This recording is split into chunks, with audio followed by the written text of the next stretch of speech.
Good evening. I'm Whisky the only black person not at the Zondo Commission right now. Call me Madam Speaker. And I'm Wogan, the only white guy not implicated in corruption at the fucking Zondo Commission. Christ. Dude. That's why we're here. Like, we didn't get invited to the commission. Oh, God damn it. No, like, we're non-cool kids.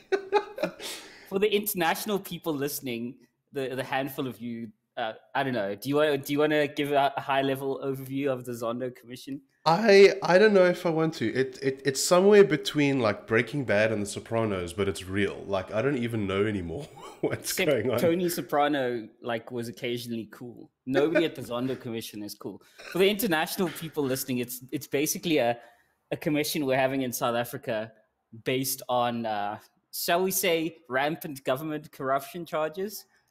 It's a fair, yeah. I think that's like the fairest high level generalization to make.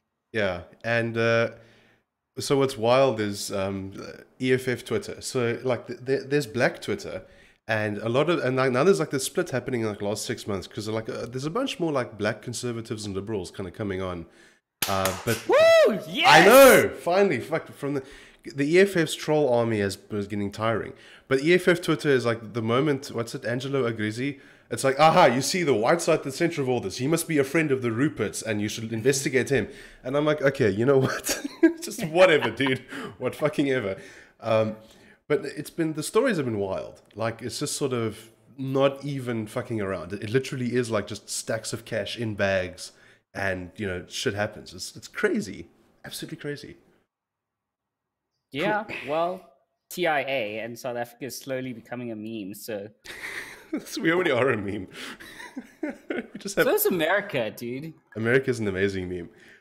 So before we get further into this, just want to call out a couple of announcements. First, we're officially iTunes famous. It came through after the last episode. Don't touch me, you peasants. So we are officially on iTunes. You can search the Noscript Show. You should find us. And interestingly enough, apparently there's a couple of other podcast apps, like Podcast Pocket or some shit, Overcast, a bunch of others, but they aggregate from iTunes. So I found out through for someone else that my podcast was appearing on their app that they didn't even sign up for. They just saw it in the feed. So they listened. Oh, that's cool. If you're listening, Dale, hi. Then also, since we're everywhere now, Spotify, SoundCloud, iTunes, and Twitter, you can now hit up noscriptshow.com. It's our brand new website. Just with all the links are there, all the episodes are there. Yeah, so this should mean like in a week or so, you can just Google Noscript Show, and we should start coming up. We're basically to podcast what Wesley Snipes was to action movies in the 70s. I mean, in the 80s, 90s. Yeah. Also, we're not evading tax just yet because that's... I will one day. Oh, no, wait. We're to podcast what Sylvester Stallone was to every action movie. There we go. We've been born. That's what we are. Although I would say we're more like Steven Seagal because we're sliding into irrelevance if we... after like 2 years and we just start doing weird shit that makes no sense. Yeah, Steven Seagal... I love that. Steven Seagal legitimately has a sideline training police for like self-defense. I don't know if you know this. Dude, I saw some... it was one of the last times I was in the States. I was flipping through channels and there was a thing with Steven Seagal, lawman, and they had him like do things like his abilities to catch criminals are enhanced by his crime vision, and like zooms in and like. Oh my god! I know he's literally I know he's an accomplished martial artist. But I also know he literally is another human. Stop trying to fake like he has superpowers. It's crime vision. And you just see him running like after like random mall purse snatches. I'm like, the fuck? Dude, I actually my new theory is that we've all entered an alternate dimension where reality TV has now become real in the US. Like the shit that used to be on quote unquote reality TV, we all knew it was scripted. It's now fucking real. Like it's in the real world. God damn. All right. So the last week has been lit for the memes. There's two that I think are absolutely worth calling out. So Wote, what is your opinion of Gillette's new razor ad? Because that's... Oh, dude. Get woke, go broke. No, I'm kidding. Nice. Get woke or go broke. What's it? Go broke or go woke? Or get woke and become broke. It depends. Because, I mean, Battlefield got woke and they did it very badly and their sales tanked. Look, okay, you know what? At the end of the day, I'm very much for free markets. And if you want to fucking lecture your potential customers, fine. And let's assume the best. Let's assume they had the best of intentions behind this, because at the risk of being power dived by like rabid feminists, not all masculinity is toxic. In fact, a lot of it is very good and should be fostered and directed in constructive ways. Yeah. So, you know, for me, when it comes to issues like these, I like to play this game where I say, switch it up. Let's say because there are some bad aspects to masculinity. Dudes have been kind of douchey at times, but let's say, a little though, like just like a little. But for the most part, I still believe masculinity is a good thing, and I think that Gillette made a major faux pas. Imagine for a second that ad had been about, let's say, instead of majorities, straight white males, because let's be honest, that's what that ad was about. 90% of it, yeah. Let's say for a second it was about stereotypes about gay black women. How well do you think that ad would have gone down? Not very well, no. Toxic femininity. Stop speaking so loud in the streets, black women. Like, can you imagine the fucking outrage that would happen from that ad? And the thing is, I don't need to imagine, because there was I don't know the name, because despite my appearances and my deep voice, I am not a black woman. So I'm not really into this, but there's a brand of like hair products in the States that are marketed exclusively to black women for years. It was founded by a black woman. It's like kind of like their hero product. And then they released an ad where they started showing white models, because, you know, most people in America are white. I'm sorry. It's a bigger market. And the black women freaked out. And for like weeks, they were nailing this brand for like, you sold us out. You're a traitor. You know, it's like, I'm going to stop buying your products and recommend to all your friends. And it's like, okay, well, it's a hair care product. But also, I do understand that hair is like a very different thing culturally. And I do kind of understand how they might have felt that upset. So I just know for a fact that if Gillette tried doing it the other way, it would be even worse. So. Exactly. So for the most part, my stance is, hey, companies, stop lecturing me and just sell me your products. Yeah, it's like there's that. I mean, look, yeah, no, it's a good take. On the masculinity stuff, I think a near perfect model masculine figure in pop culture would be Nick Offerman, who plays, what's his name, Ron Swanson in Parks and Rec. Parks and Rec, yeah. It's like he's an actual woodworker. I mean, there's a lot of the way he's put together, the kind of the rugged manliness and the independence, but also the respect for authority and for women and all the rest. It's like, you know what, that's actually He's my libertarian hero, by the way. There we go. See? That's definitely a better model than I think most of it. But so with the Gillette ad, I have the unfortunate experience of having spent 10 years in marketing. so here's the thing. Condolences. Yeah, I know. And I'm still in it. You know, go figure.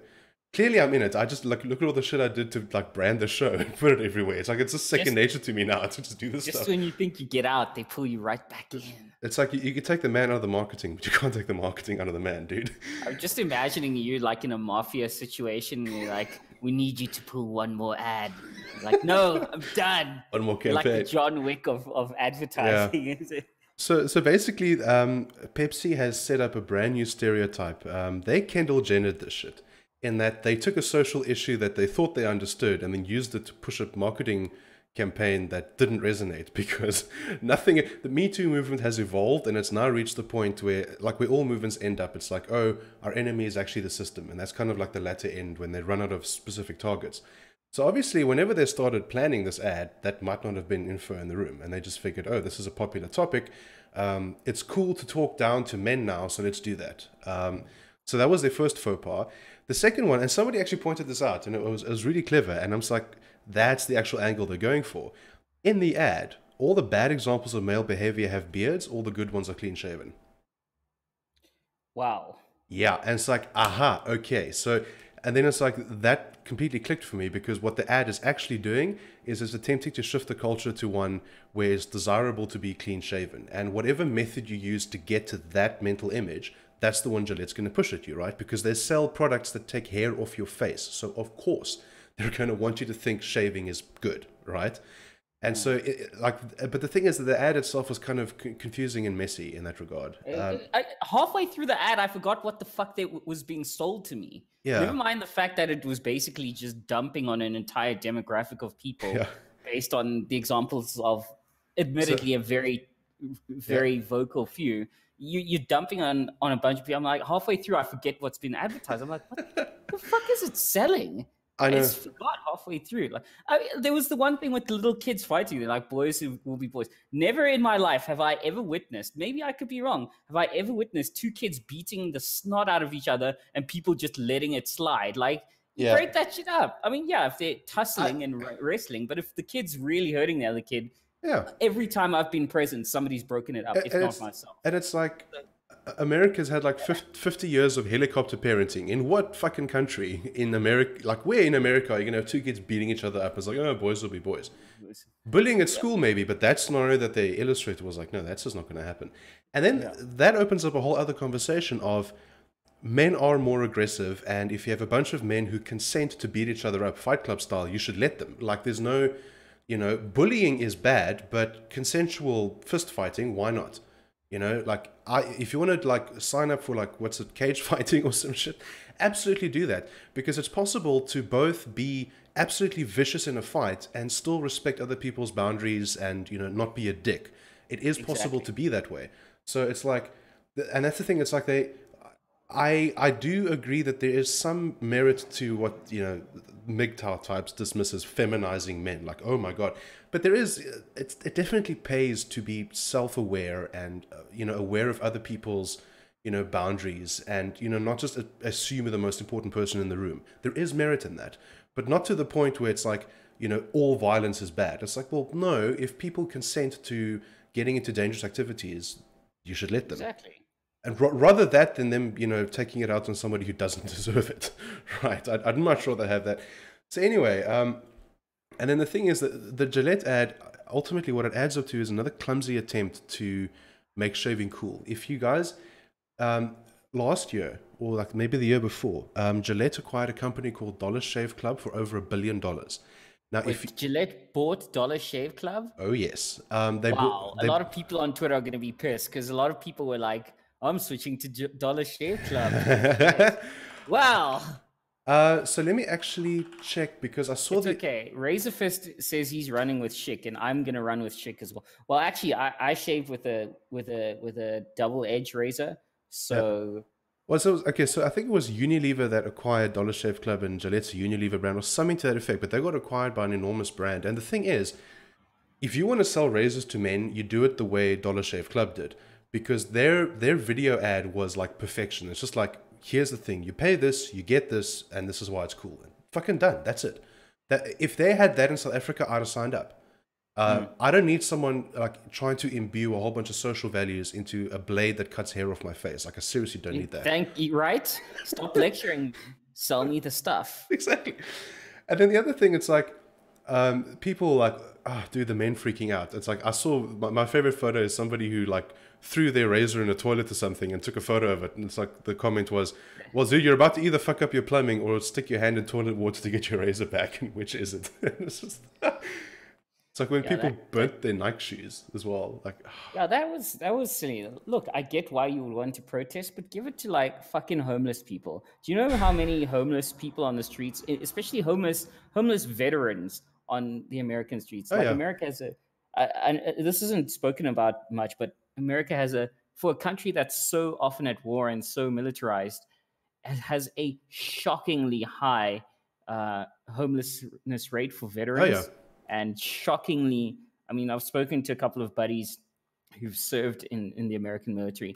Shockingly bad veterans care, like afterwards, in terms of physical and mental well-being afterwards. It is shockingly bad. Yeah, no, it's and that's like a whole other scenario where it's like veterans, even like people, if when they go to war, even if they have like the families and the support structure before they go on a big deployment. If they come back after a few years, and that's fallen apart and they have to deal with a whole bunch of PTSD, and it's difficult to actually reintegrate into society after that. So, I mean, it's like another huge cluster problem. But there's one more thing I want to point out about this Gillette ad, because I think a lot of people don't know this, and you can absolutely fact check it and look this shit up. I'm not making these things up. Yeah, you're here to call us out on Twitter, guys. For anything. So Gillette is following in the tradition of two of the greats. Marlboro made cigarettes masculine. There was a time in history when cigarettes were decidedly feminine, and men smoked cigars or pipes, and women smoked cigarettes because they were smaller and daintier. Marlboro invented the Marlboro Man and made smoking masculine. Oh, yes. Yep. So that's one enormous cultural shift, which apparently, at the point, there were men who complained. It's like, this is a very feminine thing and you're pushing it on us. But like fast forward 50 years and it's like the default for men, right? We are that stupid as a species. We just, you keep repeating a message, eventually it sinks in. The other one is the reason we have bacon for breakfast. That was also a marketing play completely. The tactic was... Because it's delicious? It's delicious, but also bacon was never... Heavy breakfasts were never a thing until a marketing firm, to try and sell more bacon, they had a genius who came up with the idea, okay, they commissioned a bunch of scientists to study whether or not heavier or lighter breakfasts were better. Then they cherry-picked all the ones that said heavier breakfasts were better. Then they submitted information to a lot of people to the effect that heavy breakfasts are good and bacon is a very heavy food. And they put two and two together and started marketing bacon as a breakfast food. That's why bacon and eggs is a staple breakfast now. So if you're going to freak out about, oh my God, they're trying to reprogram our values, bitch, they've been doing it for like 200 years now. This is how marketing works. And the only way out is to like behave according to your own internal principles. If you're going to let the rest of the world decide how you should behave, this is exactly what happens. So yes. Like, switch to Schick. By the way, I'm not sponsored by Schick, guys. I promise. Exactly. Or use an old-timey double-edged razor like I do. Yeah, like this is like Lion brand blades. It's like from like 50 years ago. Did actually use live razor. Screwed them into my grandfather had the same type of razor. Yeah, it's a man's way of shaving. Exactly. Or just do that. Soap. I've got like the little brush, badger hair brush. Bristle that up, say shave soap. That is how I shave, guys. In case you've ever wanted to know, I shave old school style. Yeah, you see, either that or very modern. I used like my Philips like electric razor. So it's one or the other. Very old school, very modern. Do you have one of those like single big blade razors? The cutthroat razors. Cutthroats, like, right? Yeah. No, I don't. It's just that old timey one that takes the Lion brand razors. Yeah. Cool. It's generally called a double edge or a safety razor. Yeah. So no, I mean, you're on track for like by July, launching Wotan's Guide to Manliness, like a new podcast that deals with how to be a real man. Exactly. But anyway, yeah, it's this. Dude. But the Stop putting Coke in your whiskey, you pansies. That's not how we beat the Nazis. Yeah, I guess that's true. Although I do have to shout out, I think it's Pope had to have the best take. It's like, clearly Gillette's products aren't meant for sensitive skin. And it's just like professional take, I think. Ooh, yeah. Spicy. I know. That was like, out of this whole situation, that's the take. Everything else is like, yeah, no, that's the one. Dude. So, no, it's been a hectic week for news, eh? The other one I really want to talk about, because I know that you'll have a strong opinion on this, is Donald Trump serving fast food in the White House. That also happened.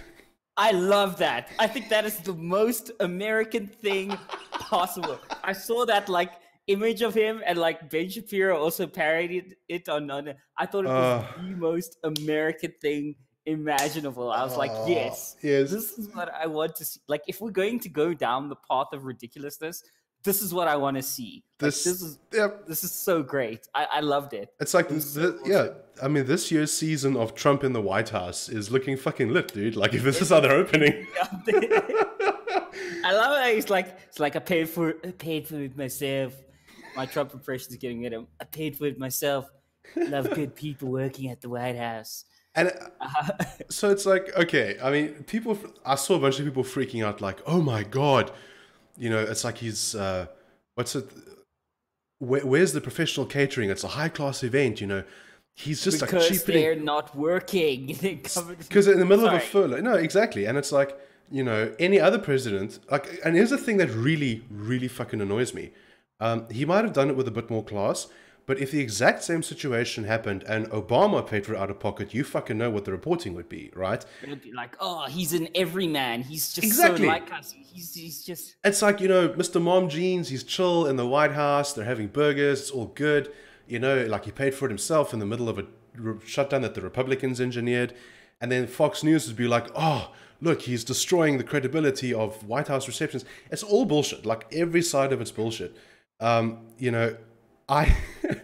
me, I also kind of liked it, because it's like 1776, like the kind of at the foundation of it, there wasn't a huge amount of wealth disparity between the people that founded the US and the business owners that ran the farms, which is most of what the industry was at that point. There wasn't that much of a gap. Today, there's an insane gap between the ultra rich and like the average person. So, however, the average person also lives way better. Much better. That's the other side of the coin. Way fucking better. So it's like, I'm looking at this, like, Trump humanized the White House. He completely demystified the whole, exclusive event, black tie thing. It's just like, no, we're a bunch of dudes at takeout. It's chill. The photos are amazing. People walking around in like full dress with like... Great. So good. It's like loved it. Golden lighting, all these professional suits, people walking around with plates with like the boxes of like McDonald's and Wendy's. Just like... McDonald's, Wendy's, Donuts. I know. This is amazing. This is peak motherfucking America. This is like, I love it. There's nothing about the story I don't like. I mean, the only way this could now get better is if like Wendy's, McDonald's, and Domino's get into it with each other on Twitter over who was served what at the White House. That'll just please somebody at the Wendy's market, because Wendy's Twitter is amazing. It is so lit. Yeah. Please somebody at Wendy's Twitter get in on this, because this is yes. That'll cap this whole series off amazingly. Okay, yeah, and yeah, then we can move on to the next episode. Like how Trump, what's it? It's not cock blocked, but shut down Nancy Pelosi's trip with that epic.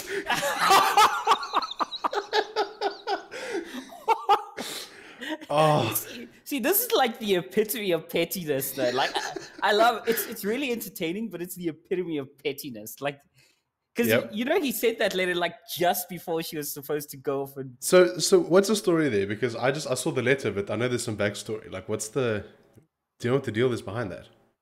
So Pelosi's supposed to go on this foreign policy tour through, who knows, all parts of Europe and Middle East and all that stuff. And I think it was like 3 hours before she was supposed to leave her hotel and go wherever she was, leave from her hotel and go. She was already in Europe, I believe, but she was supposed to start her tour from that place in Europe and just like work through. Just before she like supposed to get in like the limousine and get escorted to the lane, he gets this letter from the White House on Trump saying, "Due to the government shutdown, I'm sure you wouldn't mind that you shouldn't be spending money on these tours in solidarity with other government workers who are also not being paid." And this whole long letter, I was just like, "Good Lord, this is God tier trolling." like Roman Kavanagh said on Twitter, he's like, this is God tier trolling, and I agree. Like, like you cannot get more petty than that. Oh man, I love it. It's like this new season of Trump's White House has like, it's like becoming like The Office, right? Like those level of petty power games. Oh, dude, it's amazing. Yeah, no, he's still carrying on with the trolling for sure. But I mean, this is who the man is. Like, this is what he does. Yeah. Like, are you surprised? I'm not. What's more surprising is that, and I legitimately want somebody who has the information to explain this to me, because I've lost track. Where the fuck is the Russian collusion? Because every time the story comes up, it's like, there was the one the other day, and it's like some committee has agreed to set up a meeting to look into a claim made in the media as a result of another thing. And there's this long-ass chain between what the story is and what's actually happening. And it's like, I don't get it. Bill Clinton got a blowjob and that was the end of his career, but you're telling me Trump sold the White House so effectively that they can't find a trace. He's either like a real genius or there is no story. And I'm like, where's the story? For starters, I don't think the man is dumb. I don't think he's as dumb as they make him out to be at all. He's far more cunning than you realize. Ignore him at your own peril. Like, honestly, whether you're Democrat or Republican, ignore the man, dismiss him at your own peril. And his opponents learned this on the campaign trail. Like, they learned this lesson the hard way. As for the collusion, look, let's say, okay, I'm willing to say maybe there was some collusion. Cool, treason, whatever, impeach him. If there was, I don't think he was directly involved with it himself, because he's the kind of guy who would not be able to keep his mouth shut about shit. Like, just too much on that. That's actually 100% true. He would brag about it. Somewhere in a press conference, he'd be like, "We made a deal with Russia to do this," and you know, he would actually say that shit. Oh my god, dude, fucking. Like, can you? He's the guy who, wow. Like in the first couple months, the intelligence community realized that they were going to have to really dumb down what they told him, because this dude doesn't shut the fuck up when it's like all the shit in the security briefings. It's like, oh my god, did you know about the laptops? And it's like, dude, no, you're not supposed to tell us that stuff, man. It's top secret for a fucking reason. So you know what? I think you're right. I think if he had actually done this, they would have been... Disclose the best deal with Russia. Oh my god. It's the whole thing is perfect, because the situation got really absurd before he was president, while he was running, and now we're just carrying on. But look, the man is a masterful salesman. He's a masterful salesman. He's a masterful tactician. There's a part about that I love. Whenever you bring that up, like the left is always like, yeah, but you know, he went bankrupt so many times and he was like a bad businessman because of all the rest. Fucking what? But it's not that. It's, you know, winning at business doesn't always mean having a sustainable business. It also means playing the rules of the game. You know, the fact that he was able to run up these huge amounts of like issues and then walk away from them, that's even better than having a big successful business. And it's like, until you're actually in that world where you understand, for example, the thing that I'm still learning, nothing is set in stone fucking ever. Like, you think regulations like are set in stone and adhere to, they're fucking not, dude. Like, everything is constantly in motion. He knows that. And America has a bunch of very business-friendly protections. And it's like, you know, he doesn't have to be Jeff Bezos to be a good, you know, to understand some of the tactics around negotiation. So it's like, you know, like, shit on him all you want. He took the White House almost single-handedly, right? Like, you know, so let's not pretend like the dude doesn't know how to negotiate a situation. Maybe not always. Yeah, so it's like, you know, not perfect, but you're definitely not an idiot. So plus, businesses go bust all the time. That's the natural order of entrepreneurship. Like, I don't know, rain check, guys. Like, shit goes bust all the time. I know plenty of people who have some incredibly successful businesses, and they're like, yeah, this is like my fourth try only, you know, like I had to fuck up a lot. Like, guys, I'm sorry, but yeah. Yep. No, it's like, I mean, in South Africa as well, it's like 70% of all businesses don't make it past the first year of trading. Something crazy like that. And then in the second year, you lose like another half. So if you can make it to 3 years, you're doing really well. That's the reality. So it's like, but I mean, people are obviously going to find anything they can. It's politics, right? And it's just, but for me, it's just like, it's a frustrating thing. It's like, just pull out your evidence and fucking do this, right? Like, if Trump is wrecking everything and you have solid evidence that there's treason, shit, or get off the toilet already. Literally that. Just do it. Just fucking do it. Like, don't just, because like every other time, it's like Robert Mueller. I don't even know who the fuck the man is. I just know he's very important in this Russian collusion story. His name keeps coming up as the guy that's going to take Trump down, and then nothing fucking happens. And it's like, okay, well, clearly there's nothing. Yeah. My 2019 resolution is they have nothing. if they had it, dude, not even that they have nothing. What the Brett Kavanaugh, Christine Blasey Ford thing taught us, they don't even need something. They just need someone to say that there's something, and they'll fucking engineer a whole argument out of thin fucking air to get what they want, and they still can't do that. So there is nothing. There's literally nothing. Yeah. Yeah. I think that the real story is that if you analyze the game objectively, the Democrats don't actually want to impeach Trump. They just want to create the narrative that is impeachable. And that's a very different outcome. And that changes things politically. I think that's what's going on. Why do you say that? Because it gives them a reason to constantly undermine his presidency. And it's the most effective campaign tool. Basically, the Democrats are using Trump to radicalize the base to try and take the next election. I think that's like the big picture game that's going on. So taking Trump out is a loss at this point because it means that they lose their number one public enemy that they can use to galvanize support. I think so. So for all we know, like they might have a video of Trump and Putin saying the exact words, and they will not release it because that would then mean that they lose their biggest advantage in the long game. So, yeah, guys, smart. Yeah, it's like, guys, by the way, game theory is an amazing subject to learn. Yeah, we use it when we play Overwatch all the time. Dude, we play Overwatch. Tell us about Noscript Gaming. Yeah, so Noscript Gaming is a thing now, guys. And by Noscript Gaming being a thing, we mean that you guys can game with us when you have fair time. We cannot guarantee the family friendliness of the voice chat. Think of it like the show now, except you're just playing games with us. You know, I'm on Steam and Battle.net, and I've got a couple of games: Division, Overwatch, Heroes of the Storm, all sorts of shit. So just I think we'll probably tweet it out from the show's account, like our gamer tags. Yeah, we'll post it every now and then. And so, like from my point of view, February is going to be a hectic month for me, but March onwards, we might look at actually from one of our computers actually streaming up as we play because the banter is just as much fun, sort of in a game. It really is. Yep. So like if you go to noscriptshow.com, there's a Discord button, and that'll hook you into our Discord server, and then we just like arrange casual games. It's just it's almost necessary at this point because the real world is getting hectic. It's getting really fucking amazing. Hectic. It's amazing. It is, and that and the politics. Just like we're in an election year, you need to like de-stress, otherwise. This election year is also like lit in South Africa. Like it's just like going into full overdrive. Can I for a minute just talk about the Schweizer school thing just for a second?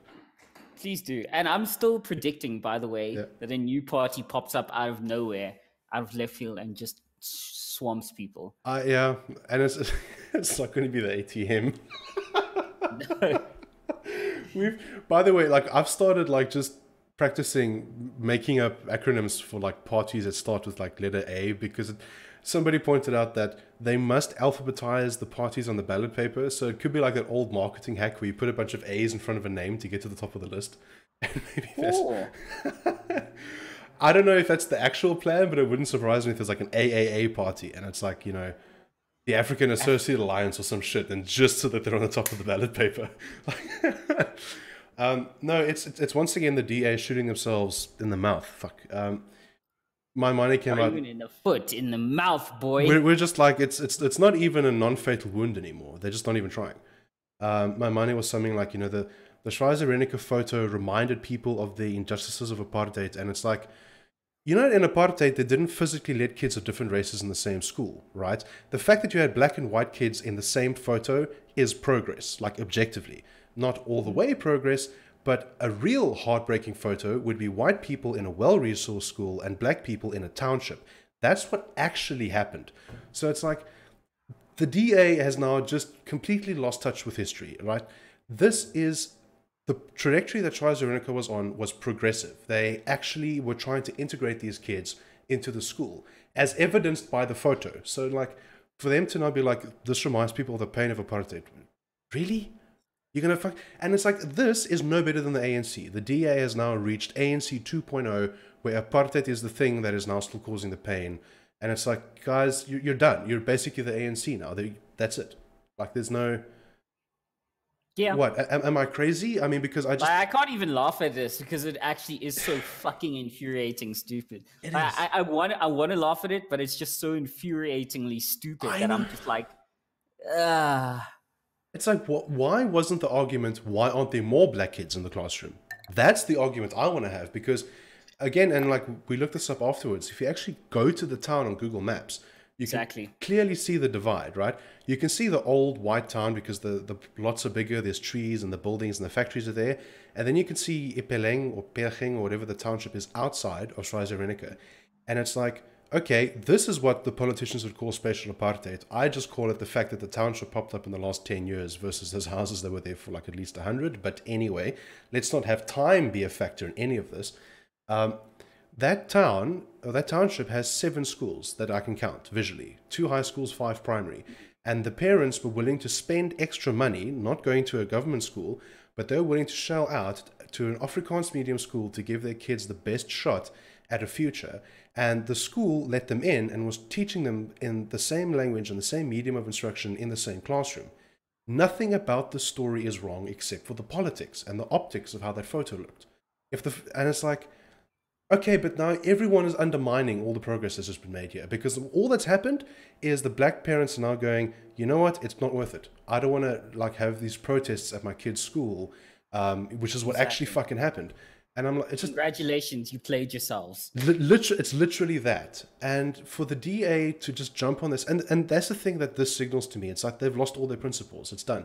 They purged their principles along with Helen Ziller. That's fucking gone. So everyone now is just populist, and that's what it is. And it's just like, fuck, that's it. To me, DA is dead. If they hadn't already lost my vote over the water crisis, they've lost my vote over this. I'm done. I never drink water. Fish fucking it, bro. 100% true. But yeah. So whiskey water and manliness tip. So actually, real manliness question, is there an optimal ice and whiskey ratio? Yes. No more than 3 cubes in the glass. 3 little cubes in the glass. Okay. So and what's the deal? Because I've seen some upscale bars, they do like these big balls of ice. Is there like a point to that, or is it just for show? Yeah, that's for, I mean, some whiskeys you do want to water down more than others. And that's the thing. As the ice melts, it waters down the whiskey. Mm-hmm. And it obviously releases certain flavors and changes the flavor. Mm-hmm. So depending on how quickly you drink it, your glass will taste different. It's not just the intoxication. Your glass of whiskey will literally taste differently as you go along because of the whiskey water mixture. It changes, releases flavor. The other thing that many people overlook when it comes to whiskey is not just the water, but the temperature. Because by using ice, you're actually like there's various like substances like sort of like when enzymes denature due to pH or temperature. Mm-hmm. With whiskey, there's certain compositions in whiskey, like there's little fats dissolved in the whiskey as well. So when at certain temperatures, the same whiskey undiluted can taste significantly different. So ice, when you put ice in, it's actually a factor of how much water you're putting in and how cold you're making it. Okay. Which is why there's a lot of hubbub around how much and how you do your ice and whiskey. I hate, however, when I go to a fucking bar, I order a double on the rocks, no Scotch whiskey, because Scotch whiskey is the best, and they fucking drown my shit with ice. Like, just pile up ice and just like, you know what it reminds you of? Yeah. It's like a high school, it's like my first high school party when the kids' parents are out of town, and there was 1, maybe 2 girls and like 40 oaks around that girl. The oaks are the ice and the girl is the whiskey. Just there you go, guys. That's my drink. Congratulations. Sausage fest in a glass. I should warn any prospective gamers that this is all that Wotan talks about on the gaming sessions. Every fucking thing is an anecdote involving girls and guys. It's endearing after a while, but yes. No, but that reminds me of is the trick that restaurants used to do, where it's like they fill a glass with ice and then add the soda, so they add like less than half of the soda that you normally get otherwise. So no, but it's an interesting point about temperature, because I'm thinking back. I mean, I'm not a big whiskey drinker myself, but there's definitely a big difference, because warmer whiskey, like it tastes and it evaporates faster almost when it hits your mouth versus colder stuff, and that does actually change it. So yeah, interesting. Also, if you ever want to learn the difference between Irish whiskey and Scottish whiskey, or Japanese whiskey and American whiskey, just remember that if it's whiskey spelled without an E, then it's either Scottish or South African. Right, whiskey. Yeah. Ireland has an E in it, so whiskey Key. Right. America has an E in it, whiskey Key. Scotland doesn't have an E in it. South Africa doesn't have an E in it. Well, so whiskey is spelled K-Y, not K-E-Y. That's a fun tip from Whiskey Wotan. Oh, there we go. Fun tips. Japan, no E. Japan, no E. Also, like, really, whiskey from Japan, that's a thing. I always think of Japan as having, like... It's a thing, dude. Is it? The Japanese picked it up probably in the... I don't know when it picked up exactly in Japan, but it's probably the whiskey world's best kept secret is that the Japanese kick ass at making whiskey. Oh, like they make some of the most insanely good whiskeys I've ever. But then again, maybe it's just a Japanese thing. You take something and you just become obsessed with it until you're excellent at it. Like that is actually there's a great series on Netflix. If you're into culture and history and food. Ugly Delicious. It's a great show. And basically what they do is that every episode is like a food type. So they open with pizza, and then there's one where they do burgers, barbecue. There's like a couple of episodes, but the whole thing is they will dig into like not just the food, but the history, the culture, what it means, etc. In different places around the world. I'm surprised they didn't hit South Africa for barbecue. That was a little bit weird, but okay. Because we braai, we don't barbecue. Barbecue is a flavor you put on chips. Sorry, my American friends. That's actually true. But what was insane is like, so the barbecue one, I mean, like America, they did like, you know, the whole hog roasting sort of thing where you've got like the huge spit braais. And then in Japan, the restaurant they featured was this tiny hole in the wall where this dude prepared like individual chicken skewers on a teeny tiny fire, but everything about it was optimized like fucking up the TikTok. It was insane. Like the type of wood, the temperature, the timing, the size of the cubes, the flavoring that went on them, all of that put together produced like the single best chicken skewer that this dude had ever had in his life. So, and it's Japanese thing, like they take something and they become obsessive at it. So I'm not surprised that they've become so good at whiskey these days. I think one of the was it Yamakaro or something? I don't know. I struggle to pronounce the names. Yeah. That's the loss of my Weibo cred there. But like one of them actually at the World Whiskey Championships just like was like clobbering some of the most well-established Irish and Scottish names in whiskey. And I don't know if it won, but it really like the Irish and the Scots were like, what the hell? We're losing to them? But that's, and I love that this is the thing. Like, so I'm in a couple of different communities, and one of them has like a channel for coffee enthusiasts in South Africa. And the conversations in there are, to me, it's like an alien language, because it's like, coffee is a thing that comes out of a jar or you buy it at a coffee shop. These guys are picking apart different beans, different roasting techniques, different timing, different flavors, different grinds, different meshes. And it's like they go, and there's it's like the whole own language. And I'm looking at this and I'm going, I don't understand what's happening here, but I fucking love that these things exist, that people can get so obsessive about something so niche and small. I love that. That's the one thing I love about the world's different cultures, is how you can focus in on this thing that's just, it seems trivial, but then there's like this whole universe of detail inside it, and you actually never knew how much there actually was to know about the science of something like coffee or bread or burgers or whatever. There's always like this huge amount into it. So it doesn't surprise me, because the Japanese have nothing but time. They are a very patient people, I think. And patient, precise, diligent, just wow. And they're kicking ass on whiskey. That is new information. Thank you. You see, we've learned something. Yeah. It's like Americans, I just assume everything is watered down. That's like my default position when it comes to American. Except for my guns. Love American guns. American guns, yep. But like Americans, like bourbon is their big thing, isn't it? Mm. And there's wine, because there's wine country. but I don't think of them like. Are they good American? Oh, there was this thing that I had to on the marketing thing, which I just have to point out, which is really amazing, is the time that Budweiser took a shot at craft beers, and it was the most awkward ad I've seen in my life. Really?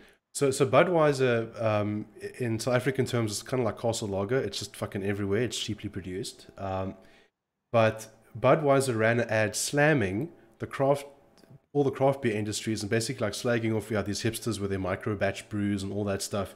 And it's like, yeah, here the manly men drink, the Golden Suds, and that's Budweiser. And I'm just like, oh my god, you dumbasses.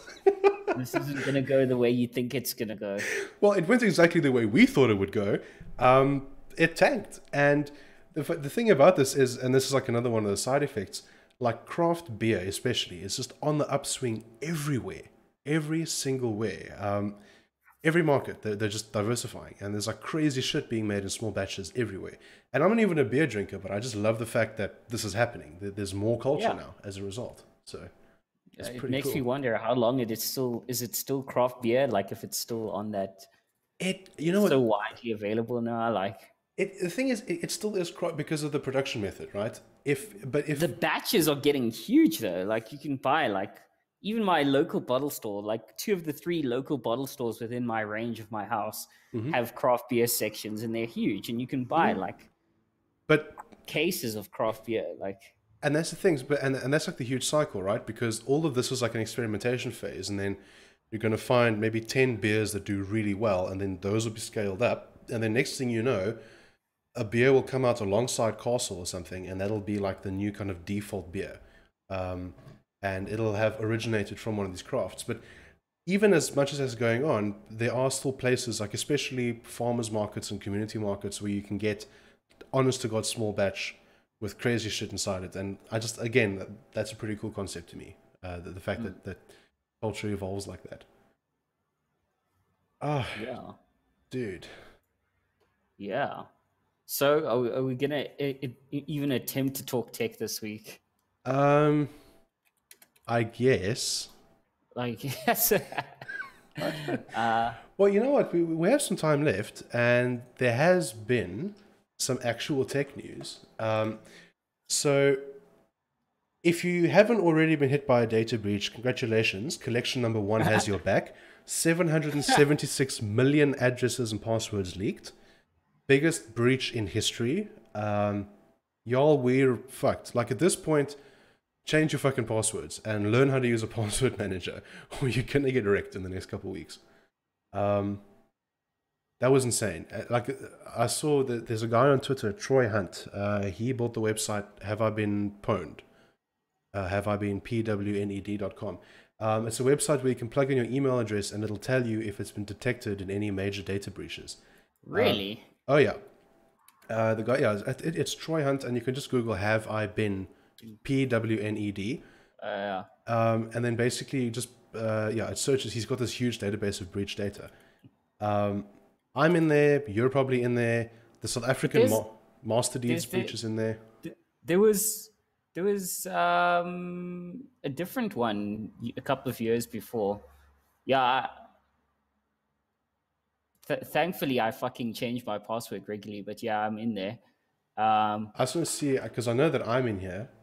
I've been found on 23 breaches. Found on 2 breach sites. Yeah, I'm on 23. Kickstarter, LinkedIn, the master deeds. So South Africa lost a 27 gig file called master deeds, and that's actually on this database.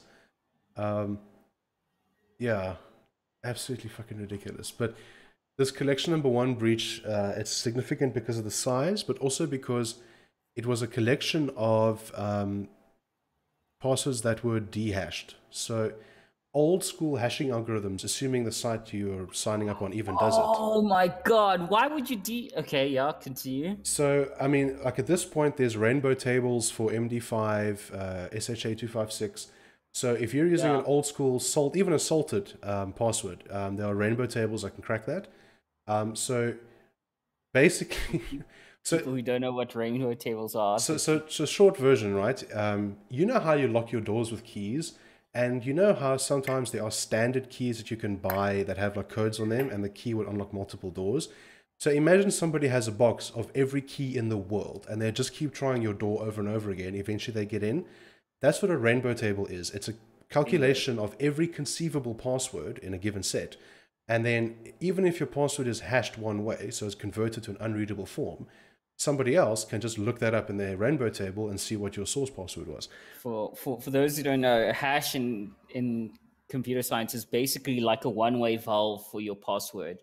Like it goes in and it becomes this jumbled mess. It's a very advanced mathematical little thing that becomes this mess, and it cannot be converted backwards, basically. Yeah, except that it's like, and that was the old school thinking, but now because computers are getting so fucking massive, it's possible to just say, calculate all the hashes for everything between A and 12 A's with all symbols, and then you generate this enormous set of data, which is every conceivable password, and that's a rainbow table. Yeah. So that's yeah. Well, I mean, that's the thing with hashes. Like, you know, if you're a good security person, you don't ever transmit your password over the wire. You compare hashes. But even now, because you can calculate all the hashes, doesn't matter if you're just comparing hashes. You could just like, just okay, cool, these two hashes. Yep. So then there was password salting, and that's where it's like if your password is just the word Apple, then it would add a random string to that and then hash the result. So you can't just go straight from Apple to a password. But that doesn't matter because you can generate rainbow tables now. So now, and the thing is, it's a constant cat and mouse game, right? Now we're up to like bcrypt, which not only has the password and the salt, which is generated randomly, but also requires a certain number of passes of encryption, and that's like the next standard. But in another couple of years, people will figure out how to just brute force their way past that. So it's really important, and this is my public service announcement, change your passwords. And if you don't already have a password manager, does it actually tell you what sites you're pwned on? It'll tell you what breaches you were caught in. So if I look at my, I'm in the Adobe breach. There was a Gmail dump at some point, Diet.com, Disqus, Dropbox, Elance, Kickstarter, Last.fm, LinkedIn, Neopets. Apollo. I can't even remember what the Apollo thing was. I don't recognize half of these. Like online spam online spam bot. I don't recognize any of these pwns. Well, you're in them. Yeah. So just if you make one change this year, use a password manager. One password is pretty good. I use LastPass myself, just so that you don't use the same password everywhere. Because what happens with these breaches is that if you use the same password on multiple sites, these breaches then mean that they will just try your default password on other sites until they find all your accounts. Yeah. So yeah, it's actually, it's just, I really wish that this was the one thing we could just put to bed forever. Like, just use a password manager. Don't. It's like the condom of online sex, guys. Just do it. Exactly, and never use the same condom twice. Yes. It's literally that. Thanks for completely sexualizing a security topic. I do appreciate that. Hey, sex sells, bud. We're trying to sell security here. Yeah. I don't know how to connect those two concepts. Next time we'll connect them. Other tech topic I have to discuss is the hubbub around the new black hole spotting that may be wandering through our universe. I mean, through our galaxy. Sorry, through the Milky Way.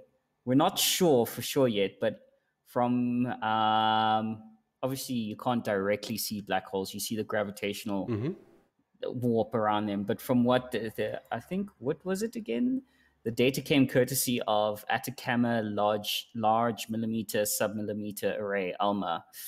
66 telescopes scattered across the Atacama Desert in northern Chile. Basically, I'm not sure where exactly in the galaxy it is, but apparently an previously unspotted supermassive, well, not supermassive, large black hole. It's apparently about the size of Jupiter, is wandering through our galaxy somewhere. Supermassive black holes are much bigger, and they're at the center of almost every galaxy, including our own. And that happens, for the people asking why, as far as we can tell right now, is what happens is because a lot of stars, you know, when the really big stars go supernova and they turn into black holes, they scatter a lot of debris. And if you have a big enough star, it's going to scatter a hell of a lot of debris.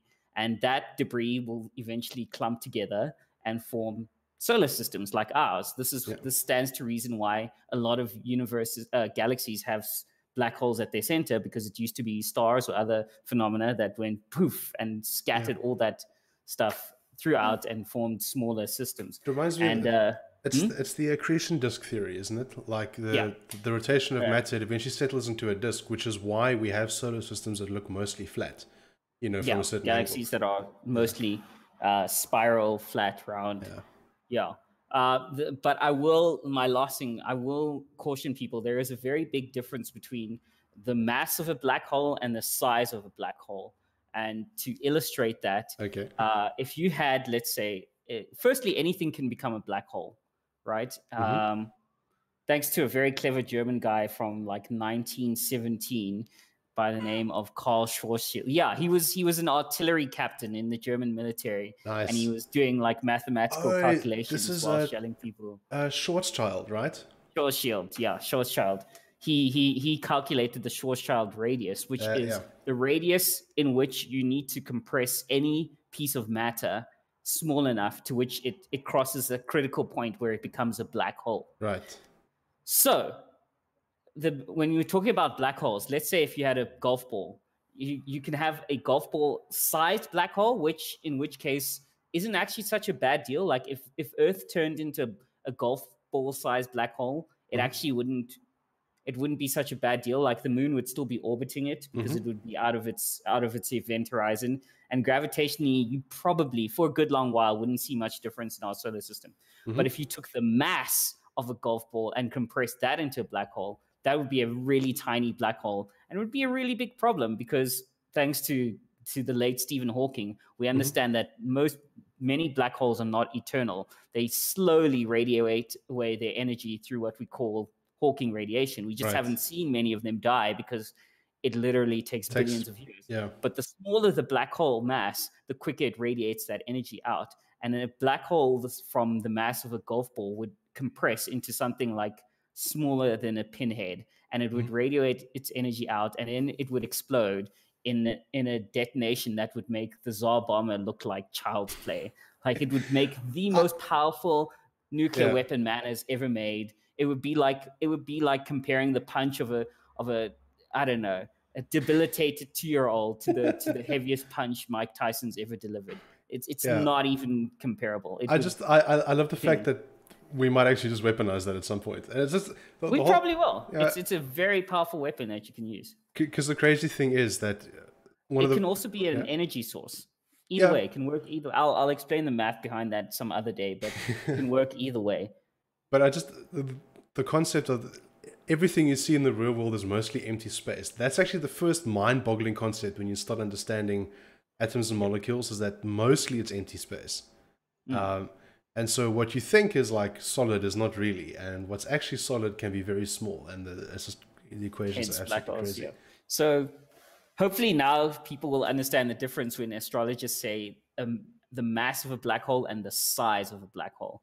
Because if you turned Earth into a black hole, it would probably took the mass of all the people on Earth and everything on it. It would be a black hole about the size of a golf ball, and But it would have the mass and the same gravitational attraction as Earth does now, I think, is like the... More or less, yeah. The moon at this point is far enough from... I mean, a couple of 100 years ago, it would probably get pulled into the event horizon, but the moon has, as you know, every year moves a little bit away from Earth. So at this point, it's far enough away that if you took Earth's mass, turned it into a black hole, it would probably just keep orbiting. Yep. The Earth black hole. But then at least we wouldn't have to deal with Kim Kardashian's Instagram feed, and that's honestly the best part of that scenario. It's like, finally, we're fucking done with this. No, my best bet would be I would never the E! Entertainment Celebrity channel would be gone. Like all those celebrity news channels would be gone. It's like, not news. Yes. It's not fucking news. Okay, like let's just and we'll talk about this again in another episode. Just news is no longer news. Like the real news is like you can get that on a page a day. What we're calling news is mostly bullshit, and it really upsets me. So anyway, last bit of news, which I'm sure will count as good news in the tech and politics world, is that Article 13 is apparently encountering a bunch of problems getting passed. So obviously that's great news for the memesters. Basically, the short answer is that a bunch of countries voted against the compromise text, the latest version, plus apparently a couple of film and sports league associations have requested to be excluded from Article 13. So I think at this point they've compromised it to the point where it won't have a significant impact at all. And the way it's going, they might not get it through this year at all. So good news. If you were that fucking stressed about the memes, don't worry. We'll have memes this year. How will this affect the Noscript meme show? Tune in at 5 to find out. Yeah, we're going to do that now. So we're going to take a stab at doing a short, like maybe 10 to 15 minutes on YouTube of reviewing some of the great memes of the week. And they've come in thick and fast. Like, I genuinely enjoy the reality we live in now. Like, it's just like I've surrendered to the insanity and the wackiness. So I'm just like, okay, I'm great with this. This is a good thing.